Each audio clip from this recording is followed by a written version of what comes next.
Est-ce que vous êtes dans la joie?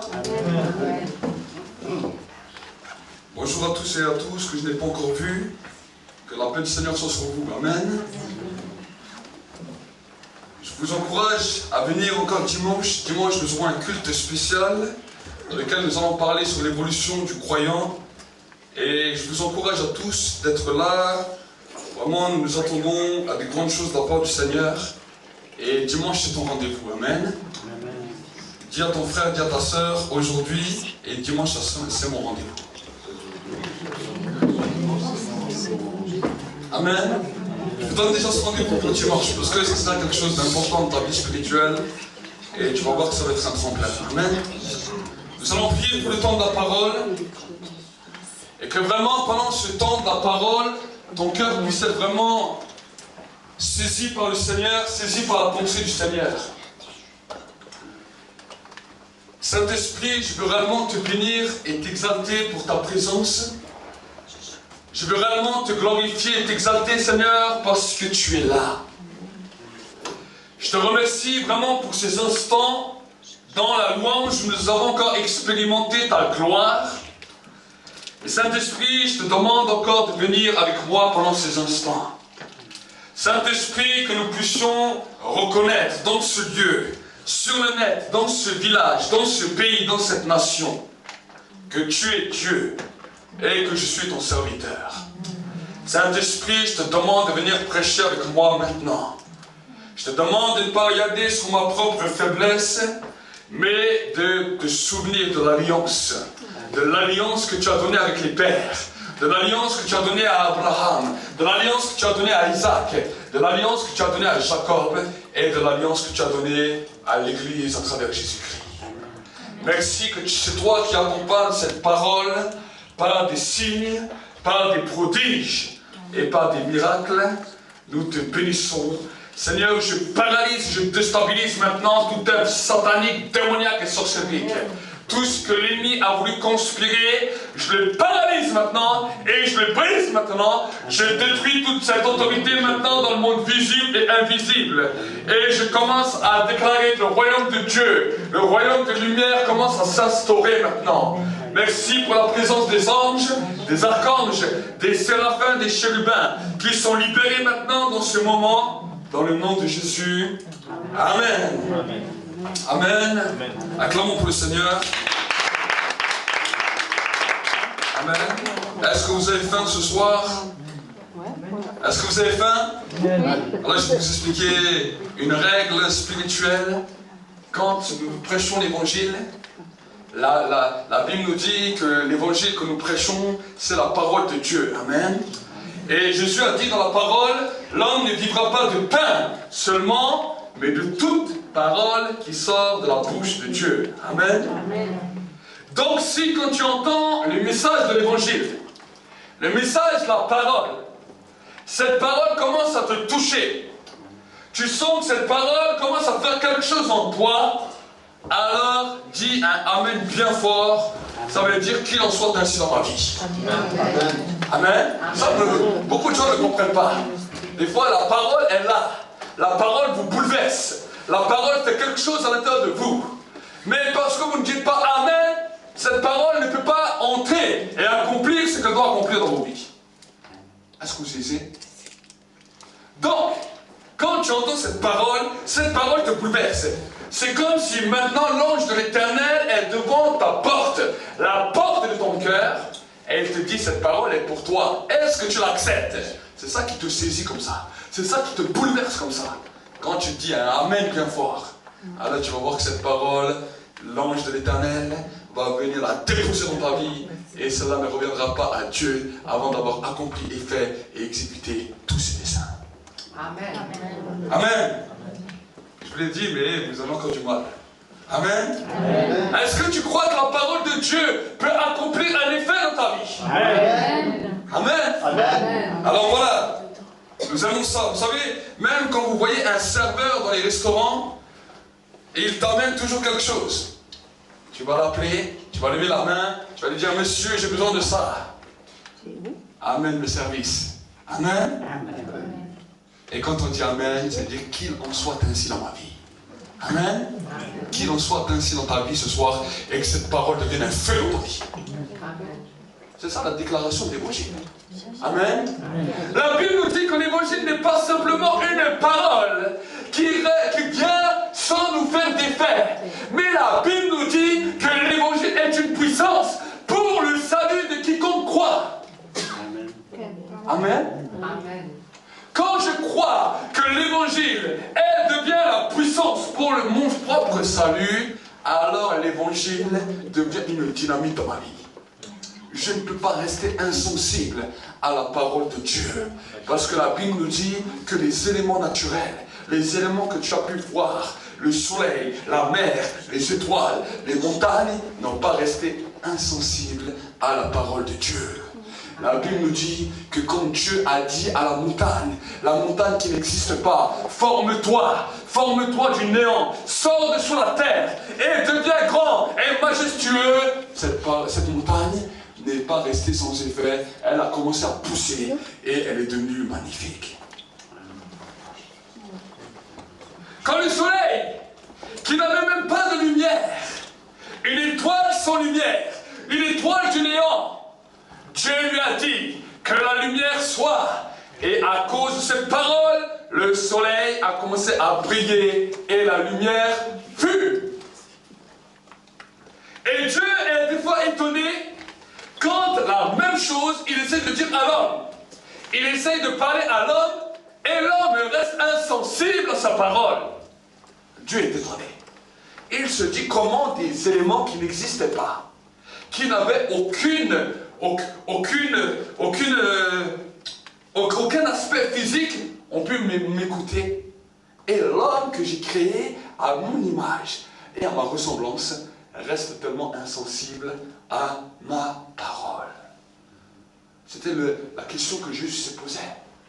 C'était la question que les prophètes se sont posées. Le prophète Ésaïe a dit, le cœur de ce peuple est devenu insensible. Insensible à la parole de Dieu. De sorte que même quand Dieu parle, le peuple ne veut plus écouter. Amen. Qu'il n'en soit pas ainsi au milieu de nous aujourd'hui. Amen. Nous avons pu voir que les enfants d'Israël, cela a été terrible pour eux.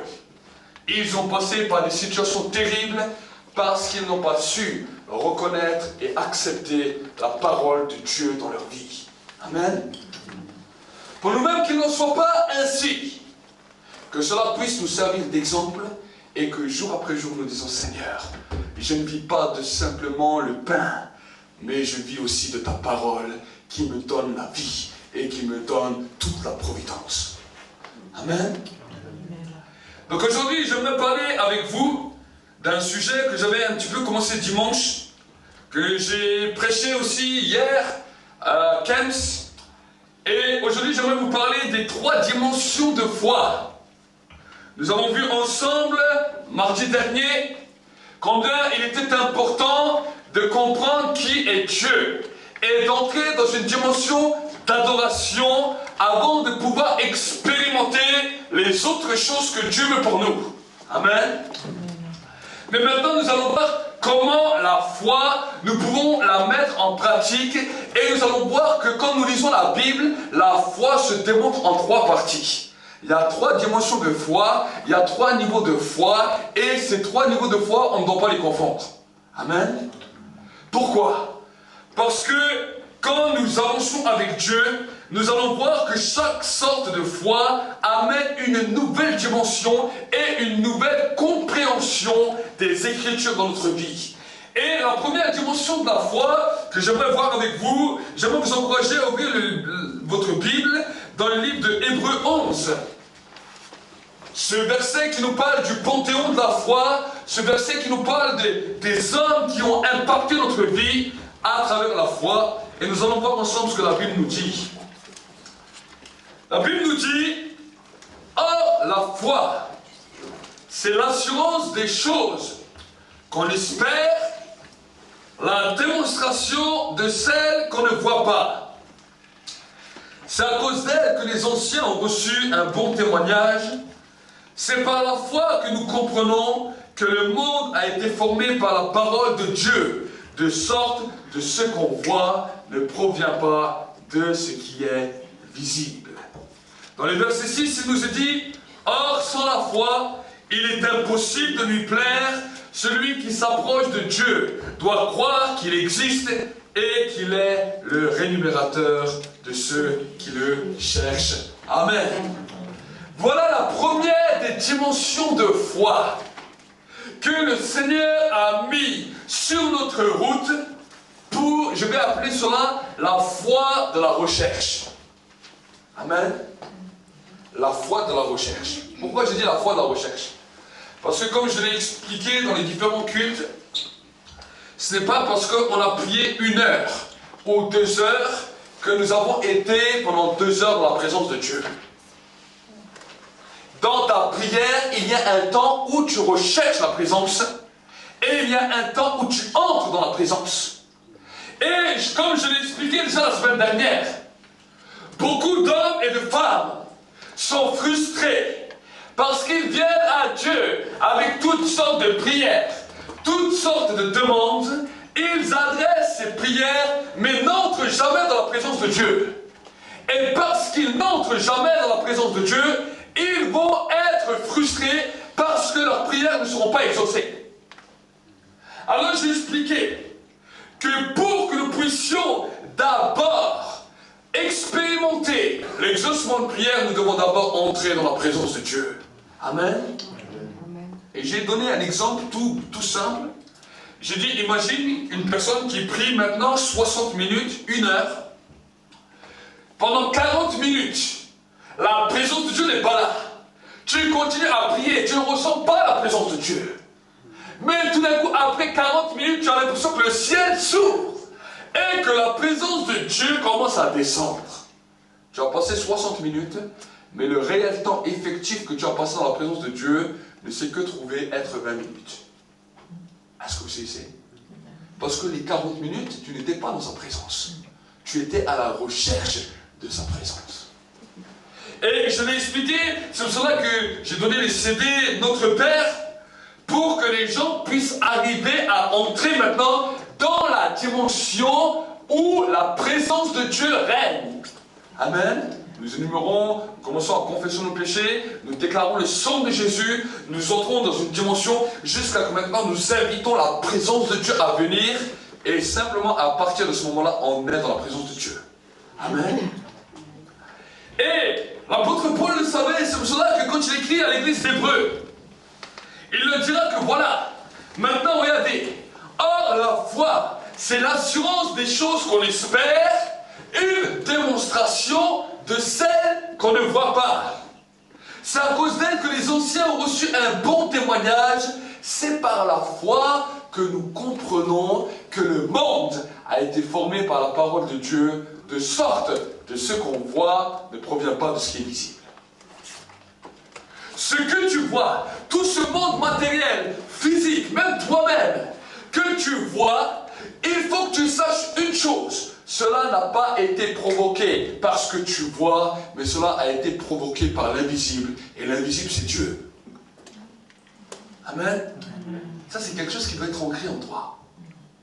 Et, dans le verset 6, il nous est dit, « Or, sans la foi, il est impossible de lui plaire. Celui qui s'approche de Dieu doit croire qu'il existe, qu'il est le rémunérateur de ceux qui le cherchent. » Pourquoi l'apôtre Paul a insisté sur cela? L'apôtre Paul a insisté parce qu'il savait que le matin, quand tu te lèves, quand tu es seul dans ta maison, et que tu veux commencer à prier, si tu t'attends tout de suite à que la présence de Dieu se manifeste, tu vas être frustré.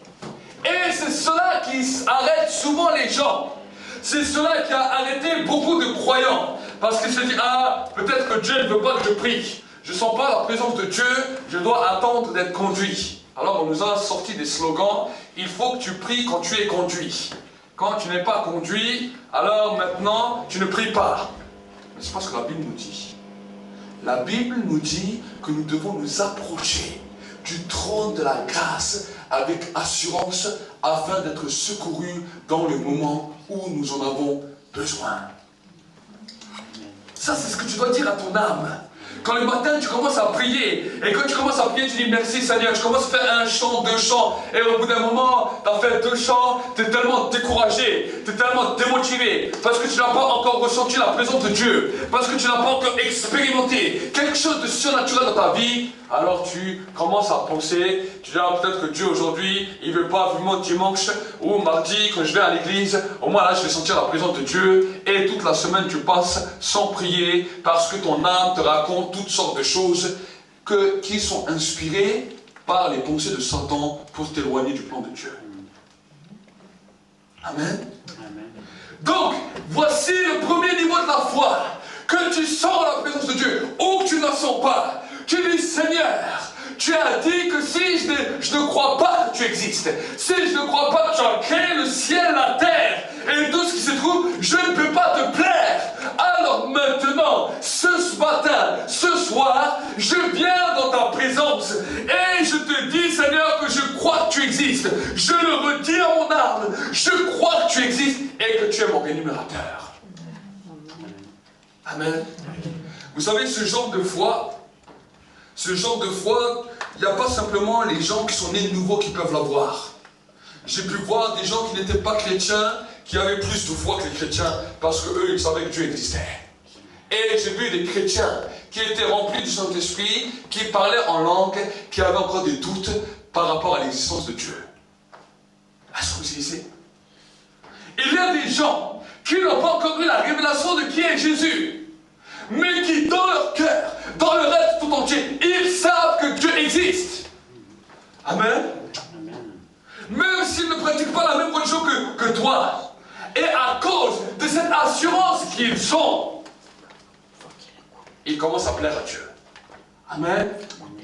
Souvent, on m'a posé des questions, on m'a dit, mais je voulais vous poser une question, pourquoi les musulmans peuvent avoir une grâce plus que des fois nous, ils peuvent avoir des révélations même de Jésus, et ils se convertissent d'une manière miraculeuse. J'aimerais vous dire, à cause de cette chose, parce que certains musulmans croient même plus que les chrétiens. Ils croient que Dieu existe. Amen. Même s'ils ne le connaissent pas. Certaines personnes qui pratiquent d'autres religions, ils croient que Dieu existe, même s'ils ne le connaissent pas. Amen. Mais nous sommes habitués à simplement sentir la présence de Dieu. Quand on ne sent plus la présence de Dieu, on dit, ah ça y est, Dieu m'a abandonné, aujourd'hui je suis dépourvu, aujourd'hui Dieu m'a laissé, maintenant je suis loin de lui et il ne veut plus rien savoir de moi. Est-ce qu'il existe vraiment? Il n'a pas exaucé mes prières, qu'est-ce que je vais encore faire? Ça c'est les pensées des chrétiens. C'est comme ça que le diable séduit les hommes. Amen. Donc maintenant, ce qu'il faut te dire, dis à ton âme, je crois que Seigneur tu es vivant. Vous savez, je me souviendrai toujours de cela. Quand je me suis converti, quand j'ai commencé à rentrer dans le ministère, un jour j'avais des problèmes avec ça. Et chaque fois que j'allais dans la prière, que je ne sentais pas la présence de Dieu, j'étais découragé, j'étais désespéré. Et un matin, alors que je me suis levé, j'ai essayé de chercher la présence de Dieu. Et parce que je n'arrivais pas à trouver, j'étais découragé et désespéré. Et à ce moment-là, le Saint-Esprit a commencé à me parler. Et le Saint-Esprit m'a dit, est-ce que tu crois que j'existe? Et moi je dis, oui, je crois que tu existes. Mais je savais très bien que dans mon âme, ma pensée, la pensée de mon âme, refusait même de croire à l'existence de Dieu. Et Dieu m'a dit, ouvre ta Bible, dans le livre de Hébreux 11. Et je mets ce livre, et Dieu m'a dit, lis. J'ai lu. Or la foi, c'est de croire que Dieu existe. Or sans la foi, il est impossible de plaire à Dieu. Celui qui s'approche de Dieu doit croire qu'il existe et qu'il est le rémunérateur de ceux qui le cherchent. Dieu m'a fait lire ce verset je ne sais combien de fois. Il m'a dit relis, relis, relis. Et à un moment donné, le Saint-Esprit m'a donné la révélation. Alors j'ai dit à Dieu, Seigneur, c'est vrai, je reconnais que bien de fois j'entre dans ta présence, mais je ne crois pas que tu existes. Alors, je vais commencer à déclarer que tu existes. Je me suis trouvé à répéter pendant plus de 40 minutes à 1 heure. Je tournais comme ça dans mon salon et j'ai dit, Seigneur, je crois que tu existes et que tu es mon rémunérateur. Seigneur, je crois que tu existes et que tu es mon rémunérateur. Seigneur, je crois que tu existes et que tu es mon rémunérateur. Pendant au moins 40 à 1 heure, je disais la même phrase. Mais à un moment donné, alors que j'étais en train de répéter cette phrase, le Saint-Esprit m'a saisi. Et tout d'un coup, je savais que Dieu existait vraiment. Et je dis, Seigneur, maintenant je peux entrer devant le trône de ta grâce. Parce que j'ai découvert la porte de la foi. C'est ça qui a bouleversé ma vie. C'est ça qui a bouleversé ma foi. Et que jusqu'à aujourd'hui, ma foi est restée intacte. Amen. C'est cette dimension. Et je sais que chaque fois que je vais commencer à prier, je suis comme vous. Je suis des fois, je peux être découragé, désespéré. Mais maintenant, je fortifie ma foi. Je recherche Dieu. La foi est la porte de l'entrée dans laquelle on va trouver le Dieu qui s'est caché pour que tu le trouves. La Bible me dit, celui qui me cherche, je me laisserai trouver par lui. Amen. Et la force que Dieu t'a donnée comme moyen pour le chercher, c'est la foi. Amen. Comment chercher Dieu sur la terre? Tu ne le vois pas. Tu ne peux pas le toucher. Tu ne peux pas monter au ciel avec une échelle. Ils ont essayé avec la tour de Babel, ça a échoué.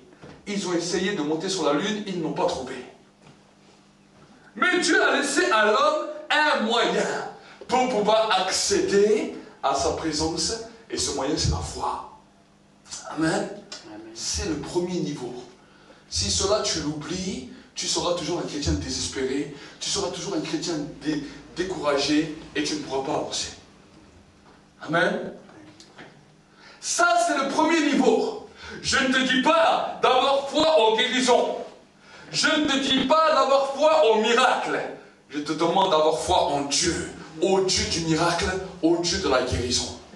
Amen. Je n'ai pas foi en la guérison, je n'ai pas foi au miracle, je n'ai pas foi aux délivrances, mais j'ai foi en un Dieu qui délivre, en un Dieu qui sauve et en un Dieu qui guérit. Amen. Amen. C'est à lui que je mets la foi. Si je commence à mettre ma foi à la guérison, et au miracle, et aux délivrances, je deviens quelqu'un de mystique. Et en plus d'être quelqu'un de mystique, je ne vais pas être exaucé parce que Dieu n'exauce pas le mystique. Amen. Combien de fois j'ai entendu des frères, des sœurs qui m'ont dit, mais pasteur, j'ai tellement foi en la guérison et pourtant je ne suis pas guéri. Je dis c'est une monumentale erreur. Dieu ne nous a jamais demandé de mettre foi en la guérison. Dieu nous a demandé de mettre la foi en son nom et en sa présence. Amen. Amen. Donc la première des dimensions de la prière, c'est ça. Oublie l'intercession, oublie toutes les choses, tant que tu n'as pas été connecté avec la présence de Dieu, cela ne sert à rien. Maintenant, c'est la foi qui va te fortifier pour entrer dans sa présence. Amen. Maintenant que tu as cherché Dieu, il y a un moment donné où Dieu va se laisser trouver. C'est là où le Saint-Esprit va nous renouveler. C'est là où le Saint-Esprit va nous remplir. C'est là où nous allons être transformés. À ce moment-là, quand nous sommes dans sa présence, la première des dimensions que Dieu attend de toi, avant que tu viennes lui raconter tout ce que tu attends de lui, il attend que maintenant que tu es dans sa présence, que tu puisses d'abord fléchir les genoux et dire Seigneur, je viens pour t'adorer. Amen. Amen. Voici l'heure, et elle est venue, où les vrais adorateurs adorent le Père en esprit et en vérité. Dieu est esprit, et il faut que ceux qui l'adorent en esprit et en vérité. Voilà les vrais adorateurs que le Père cherche. Amen. Quand maintenant tu as commencé à entrer dans l'adoration de sa présence, à adorer sa présence, parce qu'il ne faut jamais oublier qu'il est Dieu. Le premier des commandements que Dieu a donné à Moïse, c'est écoute Israël, tu adoreras le Seigneur ton Dieu de tout ton cœur, de toute ton âme, de toute ta force et de toute ta pensée. Premier commandement. Et Jésus l'a redit à la Samaritaine. C'est pour cela que quand la présence de Dieu vient, avant de le bombarder de toutes tes prières, d'abord passe un temps à l'adorer. Amen. Amen.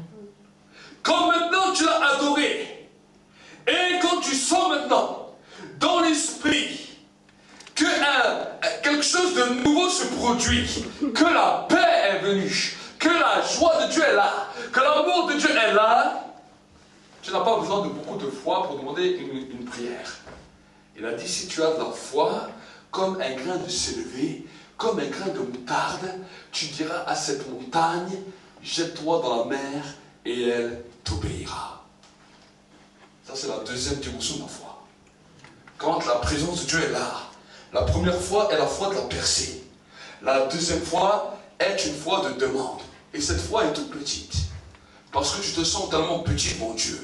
Tu commences à réaliser sa grandeur, que maintenant tu dis, Seigneur, si je pourrais te demander une faveur dans le nom de Jésus, si tu daignes écouter ma prière, je te rendrai encore une fois la gloire, parce que c'est toi qui es mon Dieu, et je te demande si tu peux intervenir dans ma vie de cette manière.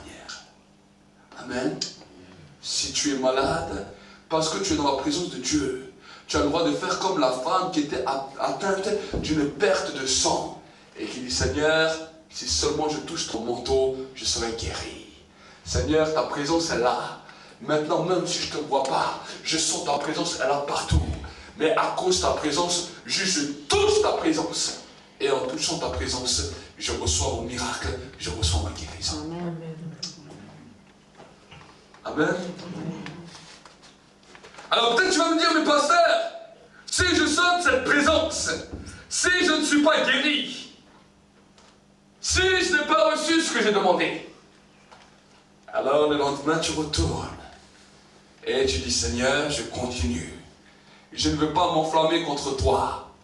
Si hier je n'ai pas tout de suite vu, ça ne veut pas dire que tu n'as pas agi.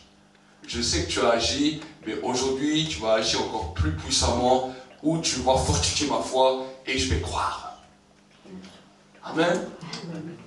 Amen. Et jour après jour, que tu commences à comprendre cela, à grandir dans la présence de Dieu, alors à ce moment-là, non seulement tu vas être fortifié, non seulement tu vas être renouvelé, mais tu vas expérimenter le miraculeux de Dieu. Amen. Je l'ai souvent dit à mon épouse, je dis souvent quand je suis malade, j'ai besoin seulement d'être dans la présence de Dieu. Et je vois comment Dieu touche ma propre vie. Amen. Amen. Et si nous commençons à comprendre cela, à saisir cela, tu ne vas pas simplement venir à la maison de Dieu pour recevoir, mais tu vas venir à la maison de Dieu pour adorer et grandir dans sa présence. Amen. Amen. Pourquoi? Je vous encourage à vous préparer quand vous venez à l'église. Amen.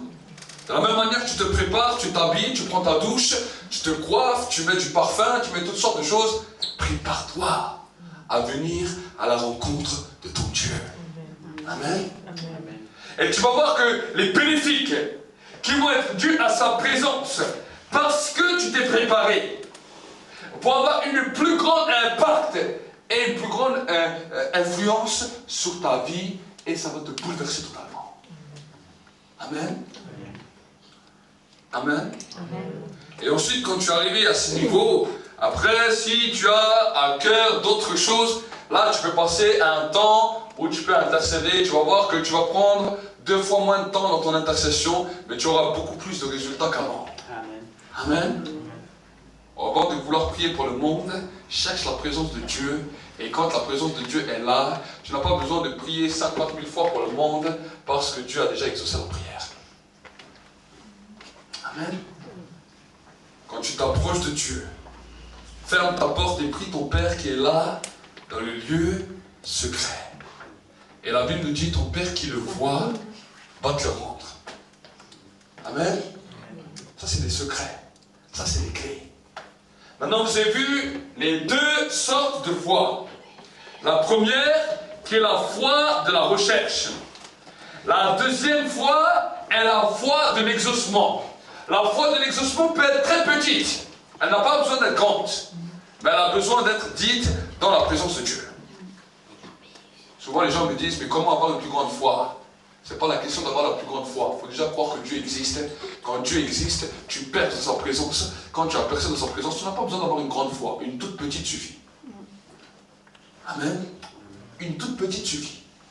Souvent, les paroles du Christ peuvent nous étonner. On dit, mais pourquoi Jésus a dit une graine de moutarde? Pourquoi Jésus a parlé d'une toute petite voix? Pourquoi Jésus a parlé de ça? Parce qu'on n'a pas compris la révélation. Mais le Seigneur savait que si tu viens dans sa présence, avec la plus petite des fois, tu reçois le plus grand exaucement. Amen. Mais si tu viens avec la plus grande des fois, sans sa présence, il n'y a pas d'exaucement. Amen. Ça, c'est un secret. C'est quelque chose qu'il faut que tu notes quelque part dans ta vie, et que chaque fois, tu n'as même pas été exaucé, il faut que tu réalises, tu dis, Seigneur, c'est vrai, j'ai peut-être pas été exaucé, mais je ne suis pas rentré dans ta présence. J'ai bombardé nulle part des prières, des demandes, et ta présence n'est pas là. Amen. Maintenant, il y a un troisième niveau de foi. Ce niveau de foi est destiné à toute personne qui veut marcher continuellement et grandir dans la présence de Dieu. Ce qu'on appelle la foi de l'obéissance. La foi vient de ce qu'on entend. Ce qu'on entend vient de la parole de Dieu. Alors que nous grandissons avec Dieu, Dieu va nous donner des directions. Dieu va commencer à nous donner des indications dans nos vies. Dieu va commencer à nous donner des paroles prophétiques, des paroles de prophétie, des paroles de direction. Et ce que Dieu attend de nous, c'est que nous puissions obéir à cela. Amen. Parce que cela, c'est ce qui va nous faire vivre. Regardez ce que la Bible nous dira dans le livre de Hébreux 10. Hébreux 10, verset 35. La Bible nous dit, « N'abandonnez donc pas votre assurance qui comporte une grande récompense. Vous avez en effet besoin de persévérance, afin qu'après avoir accompli la volonté de Dieu, vous obteniez ce qui vous est promis. Car encore un peu de temps, bien peu, et celui qui doit venir viendra, il ne tardera pas, et mon juste vivra par la foi. Mais s'il se retire, mon âme ne prendra point plaisir à lui. » Amen. Si nous nous retirons de l'obéissance de Dieu, qu'est-ce qui va se passer? Nous allons mépriser le Saint-Esprit. Nous allons l'éteindre. Et à cause de notre désobéissance, toute la protection que Dieu avait mise sur nos vies va s'enlever. On va être vulnérable. Et la Bible nous dit que Dieu ne prendra plus plaisir en nous. Est-ce que vous savez? Pourquoi je dis cela? Parce que cela est vraiment important que nous puissions le saisir et le reconnaître. L'apôtre Paul a dit à son enfant spirituel, à Timothée, « Ne méprisez pas les prophéties, n'éteignez point le Saint-Esprit. » Il disait que le mépris des paroles que peut-être on a pu avoir de la part de Dieu est la manière dans laquelle nous pouvons éteindre et attrister l'Esprit de Dieu dans nos vies. Et que nous-mêmes, nous rentrons dans un chemin de désobéissance. Et la Bible nous dira, quand il parlera de Saül, que la désobéissance est semblable à la divination. Est-ce que vous savez? La désobéissance à la parole de Dieu, à la direction de Dieu, est semblable à la sorcellerie. C'est ça ce que ça veut dire. Ça veut dire que des gens chrétiens, nés de nouveau, qui ont décidé de ne plus obéir aux directions que Dieu leur a données, sont devenus semblables à des sorciers. C'est ce que la Bible me dit. Le péché qui est lié, les malédictions qui sont liées à la sorcellerie, à la divination, la mort spirituelle, avec toutes sortes de conséquences, même sur le corps, même sur l'âme, amène à cause de la désobéissance. Et je ne vais pas vous faire peur ce soir, mais je vais vous parler des messages clairs de la part de Dieu, les messages que la Bible me dit, pour vous encourager à toujours obéir à ce que Dieu dit. Amen. Amen. Peu importe les directions que Dieu des fois donne, peu importe les dimensions dans lesquelles Dieu nous amène. Dieu nous amène des fois dans des chemins que nous ne comprenons pas, dans des chemins qui sont des fois tortueux et resserrés. Mais tant que tu es sur ce chemin, qui même si autant difficile soit-il, sache que parce que tu obéis, Dieu est toujours avec toi. Amen. Amen. Mais si tu désobéis, Dieu se retire. Et il dit, mon âme ne prend plus plaisir. Amen. Donc ça c'est la troisième dimension de foi. Et sur cela, la Bible nous dit, mon juste vivra par la foi. C'est cette foi-là qui nous fait vivre. C'est la foi de l'obéissance. L'autre foi, la première des fois que nous avons vues, c'est la foi pour nous approcher de la présence de Dieu. La deuxième des fois, nous n'en avons pas toujours besoin. C'est la foi pour les demandes à Dieu. La foi pour les requêtes. La foi pour les prières. Mais le troisième niveau de foi, c'est la foi la plus importante que nous devons garder parce que c'est cette foi qui va nous faire vivre. Amen. C'est cette foi qui va nous avancer. Et c'est de cette parole qui vient de la part de Dieu qui commence à nous nourrir et qui commence à produire en nous un effet durable. La foi vient de ce qu'on entend vient de la parole de Dieu. C'est pour cette foi-là. C'est la foi de l'obéissance. Amen. Et si nous commençons à devenir obéissants dans les choses que Dieu nous dit, si nous commençons à marcher dans les directions que Dieu nous dit, alors j'aimerais vous dire que vous allez être en harmonie entre toi-même et avec Dieu. Amen. C'est ça la première des choses qu'on doit avoir sur terre. Avant de chercher toute autre sorte de bonheur, tu dois être en harmonie avec Dieu et avec toi-même. Tant que tu n'es pas en harmonie avec Dieu et avec toi-même, tu peux demander à Dieu toutes les bénédictions de la terre. Aucune des bénédictions ne pourra te combler, parce que la seule chose qui pourra te combler, c'est l'harmonie première entre toi et Dieu. Et c'est pour cela que le psalmiste David a dit, « Fais de l'Éternel tes délices, et il te donnera tout ce que ton cœur désire. » Amen. Cherchez premièrement le royaume du ciel et sa justice, et toutes les autres choses vont être données par-dessus tout.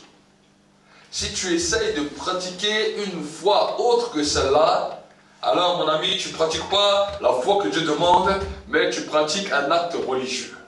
L'acte religieux ne nous sauve pas, l'acte religieux ne nous amène pas en harmonie avec Dieu. Amen.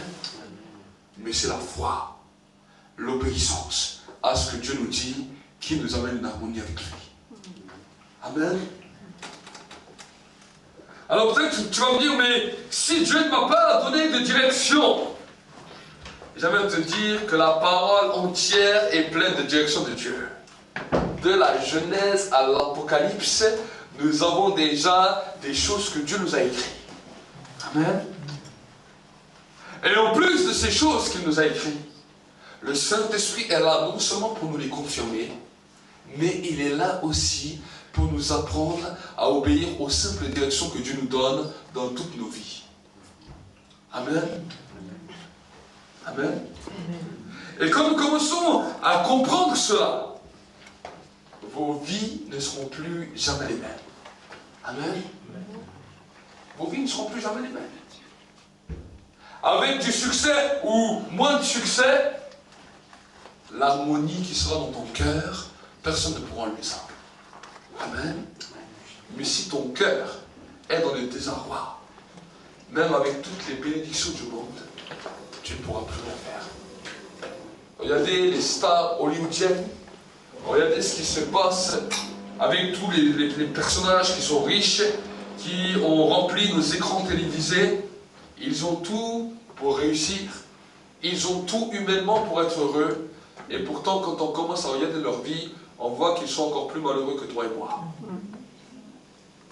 Comment des hommes qui ont tout sont dans la drogue, sont dans le suicide, sont dans des dépressions terribles alors qu'ils ont tout. La preuve que ce n'est pas toujours le matériel et tous les biens d'ici-bas qui nous communiquent une harmonie. Il est vrai que ça y contribue, quand on en a besoin. Mais ce n'est pas ces choses-là à quoi nous devons attacher nos vies, parce que le jour où nous quitterons cette terre, nous n'emporterons rien. Amen. Amen. Amen. David était un homme très riche. Abraham était un homme le plus riche de toute toute la terre. Mais avant de pouvoir être l'homme le plus riche de toute la terre, c'était d'abord un homme de foi et un homme qui savait obéir quand Dieu lui parlait. Amen. Je crois que Dieu veut déverser des bénédictions grandes à tout niveau, dans tous les niveaux de vos vies. Mais la première des bénédictions que Dieu attend de ta part, c'est une obéissance à ce qu'il dit et à sa parole. Amen. Amen. Moïse a dit à Josué, médite cette parole jour et nuit, afin de ne t'en détourner ni à droite, ni à gauche. Et il lui a dit, c'est alors que tu auras du succès, que ce que tu entreprendras réussira. Amen. Il dit, c'est alors. Mais d'abord, il lui dit, médite. Quand on parle de méditer, on parle de ruminer. Comme une vache. On rumine, on se ressasse. Je parle à mon âme et je dis à mon âme qu'il est bon de croire que Dieu existe et qu'il est mon patron. Amen. Je ressasse en mon âme qu'il est bon d'obéir à Dieu et peu importe l'honneur des hommes, si j'ai déjà l'honneur de Dieu, cela me suffit amplement. Amen. Si tout le monde se détourne de moi, mais que seul le regard de Dieu se pose sur moi, Seigneur, c'est ce qui me suffit amplement. Amen. Donc vraiment, ce soir, je veux parler à tous ceux et celles qui ont été touchés par cette parole et qui ce soir veulent dire à Dieu, Seigneur, je veux venir devant toi, je veux venir dans ta présence et je veux être un homme, une femme obéissant. Un homme, une femme obéissant. Je vais apprendre à te chercher par la foi et à marcher dans tes voies. Si tu es ce soir cet homme, si ce soir, maintenant tu es cette femme, alors je te demande de venir devant et nous allons prier ensemble.